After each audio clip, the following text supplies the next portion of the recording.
Wes Inskeep with nobody. Two Frogs Racing is it's a lark, it's a joke almost. A buddy of mine used to race enduro motorcycles, and everybody had cool team names except us. And so we decided that we needed to come up with a name, and he was another SEAL, and he said, well, what can we call ourselves? We're just Two Frogs Racing. I like it.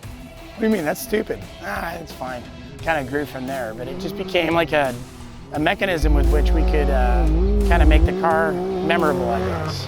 When we got into the power side of the Maverick, we realized pretty quickly that it had a really weak stator. And so a lot of guys, they'll run their battery until it's dead. It doesn't get to run as long, and then they think I can solve it by adding another battery. You simply will not. You're just adding a larger volume that you're drawing from and not replenishing. You know, if you have all your accessories off and you can get it started, the stator will eventually charge everything up. You just gotta rig it properly. If you look at the way the car's rigged, it's got a pre-filter, air pumper, comms, navigation, and significant amount of lights. One of the reasons that we chose full throttle was because of the way they integrated with Extreme Performance. They had exactly the right battery box, it fit exactly under the seat, gave us the ability to run two much larger than stock batteries. We do a lot of stuff out in hammers, we do a lot of winching. That means long time under load, and that can lead to, you know, battery failure. And then when you go to start your car, you know, you think you're all done, so you shut it off, the car won't start again. But the biggest challenge that we had was the lights. We've got a lot of Baja Designs lights on it, and each one of the big ones is darn near, you know, 10 amps on their own. You start adding those up, you get to a significant amount of power draw.